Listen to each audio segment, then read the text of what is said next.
Hi again and welcome to the channel. Let's watch another cool episode of Harold Tribune World Youth Forum. What is that old forum? Well, you should watch this video showing above for that. In this episode, teenage foreign delegates are discuss about should all countries be allowed to join the UN and participated following students. Nakchung PAIK from Korea. Friis RUSTEN from Norway. Romane CRUZ from Philippines. Lesley SCHOLES from Australia. As usual, presenter of the discussion is lovely Mrs. Helen Height-Waller. Let's see the video. This is National Educational Television, a program distributed by the Educational Television and Radio Center. Should all countries be allowed to join the United Nations? I come from Korea. If the question means admitting Red China, I say no. I'm from Norway and I happen to disagree with Nakchung from Korea. I think that if the Red China is not admitted in the United Nations, it will increase the threat of war. I come from the Philippines, and I agree with the delegate from Korea. We can't let communist China in now. Australia is my country, and I agree with Per. The United Nations can only promote world peace when the whole world belongs to it. This is the world we want, with young people from the four corners of the globe brought together by the New York Herald Tribune Forum for High Schools, here to discuss the world we want under the direction of Helen Height-Waller. Here to talk about the world we want are four 17-year-old students who have been in the United States just 2 weeks.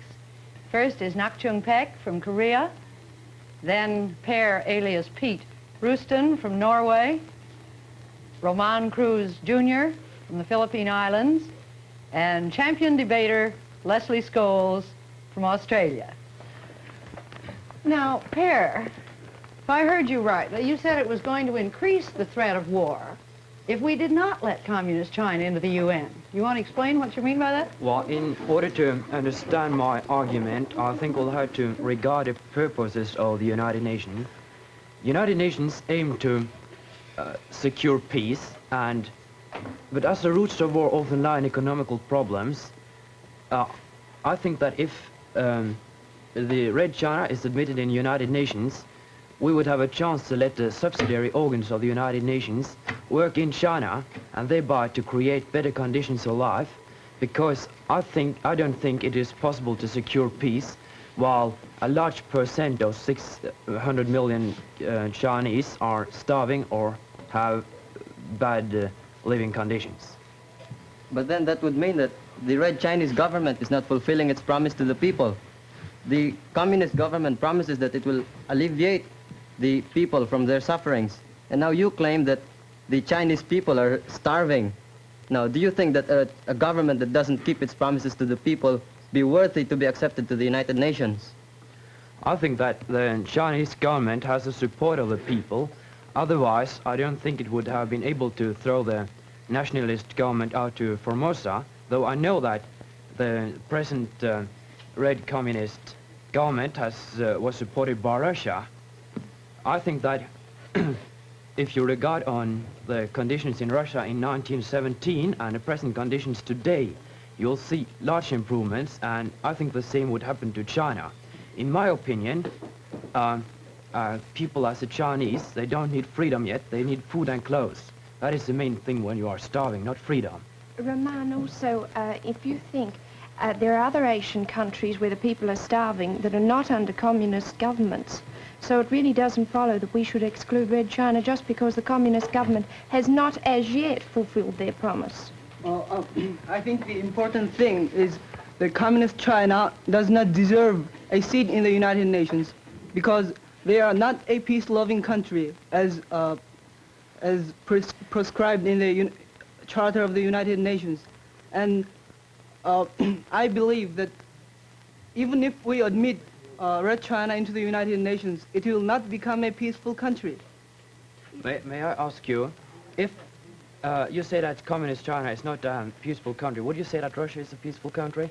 Well, Russia was the ally of the United States and Great Britain and such countries when the United Nations was formed.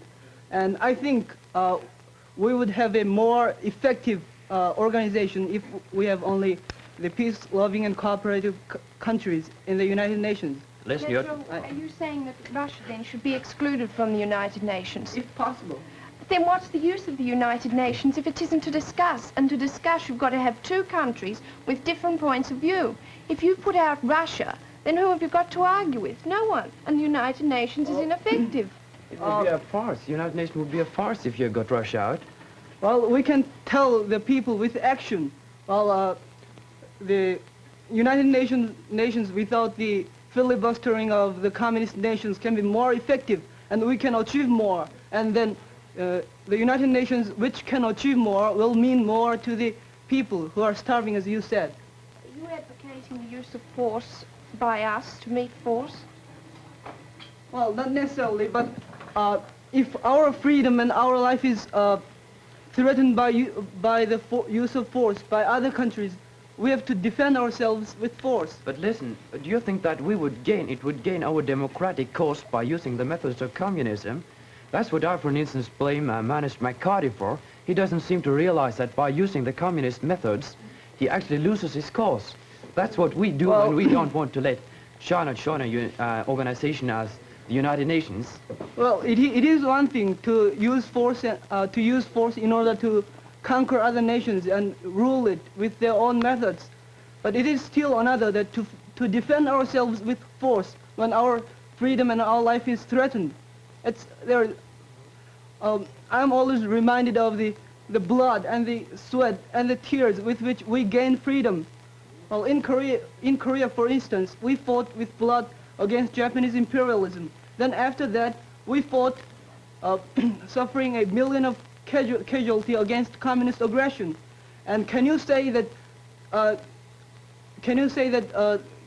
you can just give away this freedom simply because force is the method that communists use? May I ask you, do you think you could make peace by hating? For instance, let us say the Scandinavian countries, they were conquered by the Germans, but we don't go on hating Germans. We realize that if we shall gain peace in Europe, we have to accept Germany. I think you have to do the same in the Far East. Well, I could understand you. The people in Korea, they suffered a lot from due to communist attacks and stuff like that. But still, I think the sooner you forget it, the better it would be, because you're not supposed to think in 1 or 2 years. We are supposed to think in 20 or 50 years. Of course, it's true. We hate communism, but we don't hate the Russian, Chinese, or North Korean people. What we hate is the communism, the ideology. Yes, but can't you see that, John, that we're offering something else instead of force? That the United Nations is set up so that we won't have to resort to force. Well, that's what we want. If we can admit Red China to the United Nations, then we're laying the foundation where we can discuss something, and maybe we can do away with this force. Are you sure that that Red China will avoid using force as soon as she becomes a member of the United Nations? We must remember that Communist China is adhering to communistic principles and practices. And we see from the writings of Marx, Lenin, and Engels, and any of those communist bigwigs, that force is the means to achieve their ultimate end, which is a classless society. If Red China is really communist, as she claims to be, then that means that she necessarily must adhere to communistic principles and practices, which is the use of force. No, I don't think that. You see, that's perhaps the principles that the leaders of Red China follow, and it's probably the principles that the leaders of Russia follow. But can't you see that the people in China and Russia, they don't want that. They follow communism because Russia was the only country that turned to help China. Russia was the only country that offered them any hope of the people of gaining food, and that's what they were after. When they have that, then they're going to want more freedoms. They're going to want personal freedom, and they're not going to be allowed to be dictated by a communist government all the time. And can you be sure that the Red Chinese government has the support of the people? I'm not quite sure on that point at all, because if they hadn't the support of the people, who are the the people supporting, they're certainly not supporting this nationalist government Yes, that we're but- allowing into the but- United Nations.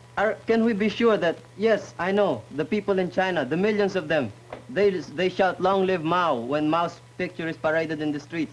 They sing the Internationale when there is a parade. But can we be sure that they do these things not because they are afraid of getting a But who are bullet we into to their judge? systems? Wait a Who minute, are I'd we like to to say a judge? couple of words here.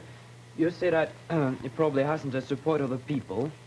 I would say that the same is happening in China now as happened in Russia in 1917. Look on what the communist has done to Russia since 1917 to the present date. I think that it makes sense to say that the present Chinese government has the support of the people because they have done, and they intend to do much to improve the present standard of living. And I want to give you some few facts too. You said that how could we be sure that if Red China is admitted in the United Nations, it won't improve itself? But we know that it is 21 nations in the world that haven't joined the United Nations. It is only among those nations that it has been a war after 1945. It has been between China, the two Koreas, and in Indochina. Well, doesn't this seem to show, what Pierre's saying, doesn't this seem to show that if we had have allowed Red China into the United Nations, if they'd been in it, there may not have been a Korean War. We could have, then they would have had the foundation for discussion. We would have allowed them, we would have met them on equal grounds. But at the present, we're not. Communist China, as we see from the recent history, has no intentions of abiding by terms and treaties. Yeah, you can see from the Korean War. Discussion can only be successful when the parties of the discussion have a same aim. The communist aim is not to be an honored and a respected member of a peaceful community. Their aim is to conquer the world and dominate the world and rule it by their own means. No, why haven't Russia done that alone? If you think that if China is admitted in the United Nations, it would destroy the United Nations from inside, I think Russia could have managed that alone. But I'll tell you something else too, that none of the nations in the UN have tried an open revolt against another country. Maybe it is right that Russia supported the Chinese with weapons during the Korean War, but they did it discreetly. Why? Because they didn't want to conflict with the laws of membership in the UN. See? Well then, isn't that equivalent to sabotage or furtive action that is secretly planning against the UN? But listen, what would have happened if Korea and the Red China had been members of the UN? Then Russia wouldn't have been able to do it secretly.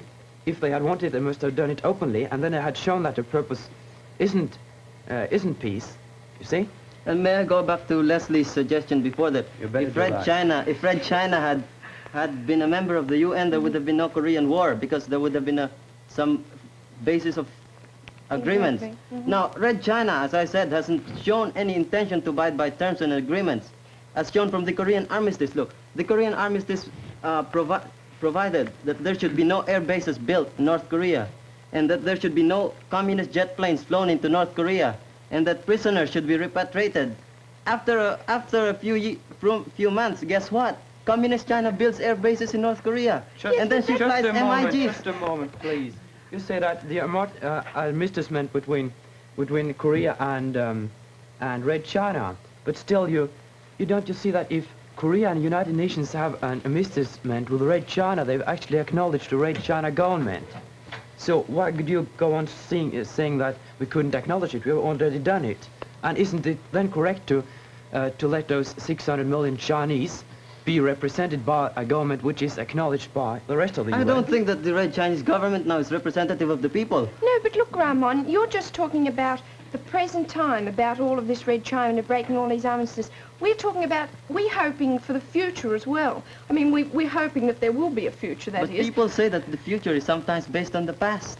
Yes, well, it is, isn't it? Now, Russia, now you just think at the end of 1945, USA supported Russia. They were the best of friends and everything. Well, look, can't we hope that perhaps Russia and the USA haven't been always bosom friends in the last few years, but just the same, we can hope.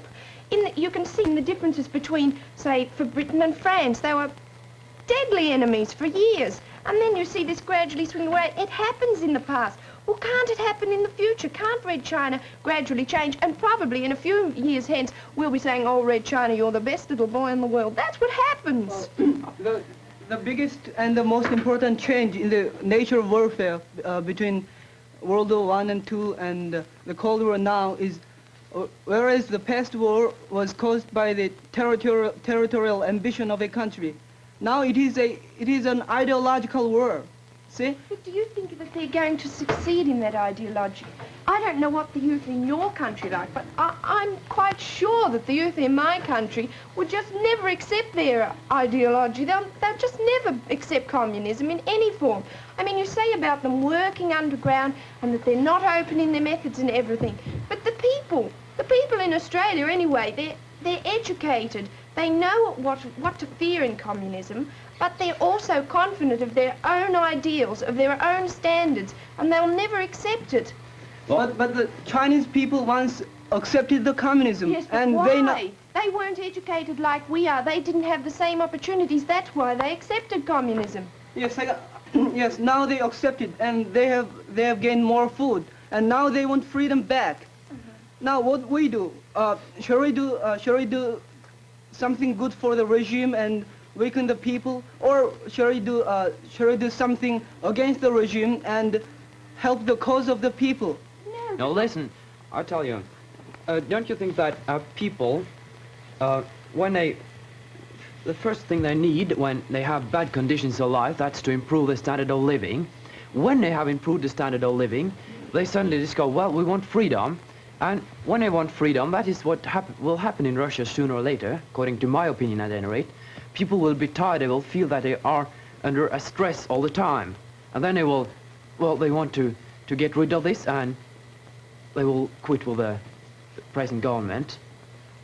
You see, and the thing that China need know, that is food and clothes, and then later on they will be tired of the present government and quit with it. But why shouldn't we accept this government now in order to prevent further terrible wars and things like that? Well, certainly Red China can't improve the social conditions by maintaining concentration camps and torturing the citizens who disagree with the government. But, Roman, you're emphasizing one side of communism. You're forgetting that there's another side of it, that they are trying to give something to the people. They're trying to give them food, something that the people have wanted for so long. And I think this, look, perhaps we're not sure whether Red China government does represent the people. Maybe a few of the people, maybe they don't have any say in supporting that people openly, but I'm quite sure that there must be many people in China who feel that the communist government have done some good for them. Well, the West up until now have only exploited China. They've done nothing for them. Well, can't we, as democracies, offer our first hand of friendship to China, and by allowing them into the United Nations, can't you see what a psychological effect it has on the people? If China would only offer her friendly hand to us, her hand of friendship to us, she has always been provoking war. But you're saying tit for tat, if you don't give me your hand, I'm not going to give you yours. Well, we're supposed to be Christians. We're supposed to be tolerant. We're supposed to be willing to give. Not tolerant of evil. No. Evil cannot be tolerated. All right, no, we agree with you that evil cannot be tolerated, but are you saying that the Red Chinese government are wholly evil? You're not seeing that there can be some good and within that evil. I can't see why you can't say that, right, Red China, maybe they're not supported by the people wholly, they don't give the people a say in the government, maybe they haven't done all that they could have done for the people, they've provoked wars, but just the same, the people have accepted them in the first place because there was no other alternative. We didn't give them anything. Well, then, if we accept Red China, what do we do with the other government? The nationalist China? Well, does it represent the people? It was elected by the people. Yes, no, and it was discarded by it, too. Yes, what about, may I just say this? What about that question? If you should let Communist China into the UN, what do you do with Formosa? Well, couldn't it be arranged? I mean, you have to make a kind of compromise. Either we could regard Formosa as one country and Red China as one, because China actually has got a seat in the United Nations. The question is just, is it going to be occupied by the nationalists or the Red Communists? No, the only solution would be that the Red Chinese government represent the people in the real Chinese territory, and that Formosa is regarded as one country and represented by the nationalist government. Well, if you really want to know whether the Chinese nationalist government has been discarded by the people, why don't you hold a free election on Chinese mainland and see the result? Do you think... Well, the United Nations is supposed to adhere to democratic principles. Yes, One of well, the democratic principles is the holding of free elections. Why not hold free elections first in Red China before we admit them to the UN? I think that if you hold an election in Red China, it would be in favor of the communists, because the communists have done more good to the general Chinese than the nationalists did. Well, Even so, we should hold the elections. I have at least a fact and an experience. As a fact, 14,000 Chinese communist prisoners of war chose to go to Formosa, which, as you say, was corrupt and was discarded by the people. And the 14,000 is an absolute majority of the whole number of the POWs captured in the Korean War. And according to my experience, we can see many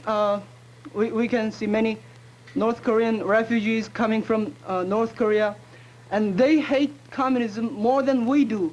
And I for one, has spent 3 months under communist rule. And what they did, they captured citizens and branded them as capitalistic landlords. But the interesting fact is only less than half of the citizens owned any land. And they recruited young men into the army, what they called voluntary army, and they enforced us to give food and labor, and with the ever-present word voluntarily. And they always said, end justifies the means. Now, if you let the Chinese communists into the United Nations, they will sabotage the United Nations program, and they will do their best to achieve their aim. And after they finish their world conquest, they will say, oh, we have succeeded. Now the end justifies the means. To that, I add Lenin's statement that it is necessary to use ruse, cunning, unlawful, deceitful method, and veiling of the truth, just as long as to fulfill their ends. But don't you see that? I agree that it is inhuman to send thousands of people to prisoners camp to kill people, but I think that if you should gain something for the mass, somebody has to suffer. Russia would never have improved as it has done if somebody hadn't suffered. Exactly. I mean, it will always be some people who think that, well, this isn't to the benefit of myself. Then they revolt against it. If the revolt has succeeded, it wouldn't have been to the benefit of the whole group. Why don't you then discard the Norwegian democracy and adopt a dictatorship and Because we don't carry need out it. effectively? Well, you can improve your living standard more. No, in that because, case. I mean, the Norwegians are an educated people. We have a high standard of education. When Russia gets it, she will also think in the same way. I mean, people who have a high standard of living and a high standard of education, they will feel that they need freedom. But that isn't the most important thing of people who are poor. No, it is not the highly educated people alone who feel that freedom is important. The freedom is a precious thing to everybody, educated or not educated. Well, as a Korean, I once lost both freedom and food, but after that experience, we never sell freedom for Not sure. Well, that's for the food. point we're saying. You see, as a Korean, you've come in contact with communism, so you're probably biased against it. But can't you see that's the whole point? You said yourself you'd never sell your freedom because you've got it now. You know what it is like to have personal freedom.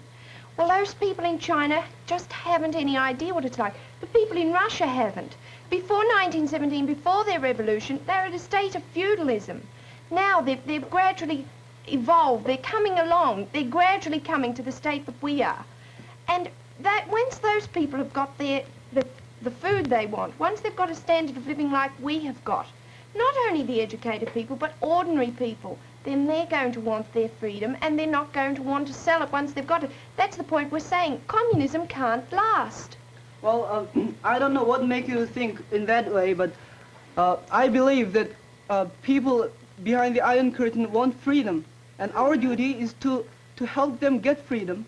Not at the sake, if we're going to do it at the sake of a war, surely.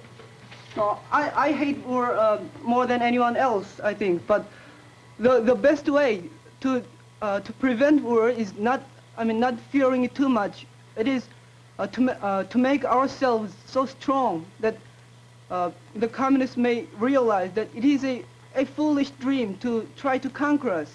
Then a Cold War, that would mean that the Cold War would go on without two strongly opposed parties that would stand against each other. And too strongly, it must be an explosion sooner or later. Would that be to the benefit of the human beings? If you really don't want explosion and you're so afraid of war, you can surrender to communism and live under their slavery. We're not saying that No, that's not what you're trying. Communism. We're saying that to do away with the war, we're hoping to do away with war, and we have faith in the United Nations as an instrument of doing away with war. Well, the only way we can have that is for all countries to come into the United Nations and for them to take part in the United Nations, because people just don't want war. I don't care whether you're a communist, whether you're a Russian or anything else. You don't want war. The communist people have done too much in Russia. I'm glad you raised that point, Lesley, because there are 21 nations, I believe, right now who want to be members of the UN. We've been talking a lot about China tonight, but after all, that's only one of many. Perhaps we'll have another program on that. I'm sorry, we're running out of time, but I think each of you should have a chance now to sum up your viewpoints or admit that you've been convinced if you have been. I've tried my very best to tell you how terribly wrong you are. I hope you will reconsider when you go home. I would maybe reconsider, but I would never agree with you. My opinion is that, as Mrs. Waller stated, it is a question of principle, and nobody could make me believe that when millions of people are starving in the world, we could have peace. Peace, suffer and want of food will always be the roots of peace. Well, you cannot have when millions of people are suffering under slavery. Well, still... Give Roman a chance. I think that if Red China can't abide with its promises to the other nations, it can't abide to its promises to the people to give them the food that they're asking for. Well, I think that if you're going to exclude Red China, if you're going to say, no, we can't have universal membership, then what applies to Red China applies to Russia.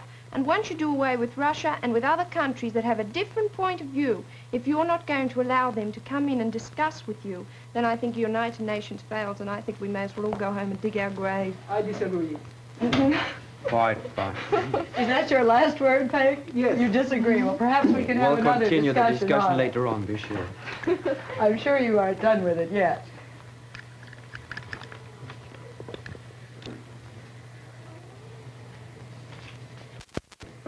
You've been listening to Nakchung PAIK from Korea, Friis RUSTEN from Norway, Roman CRUZ Jr. from the Philippine Islands, and Lesley SCHOLES from Australia. Which side did you agree with?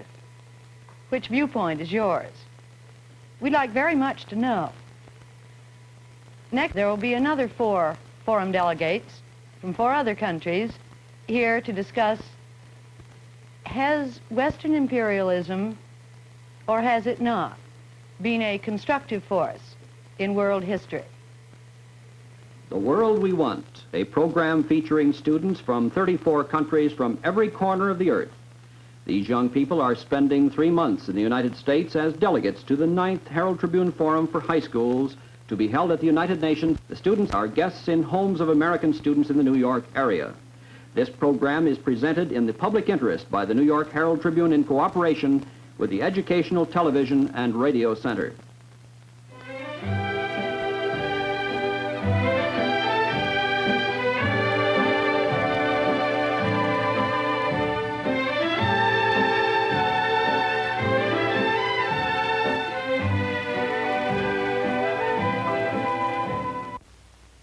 preceding program was distributed by the Educational Television and Radio Center.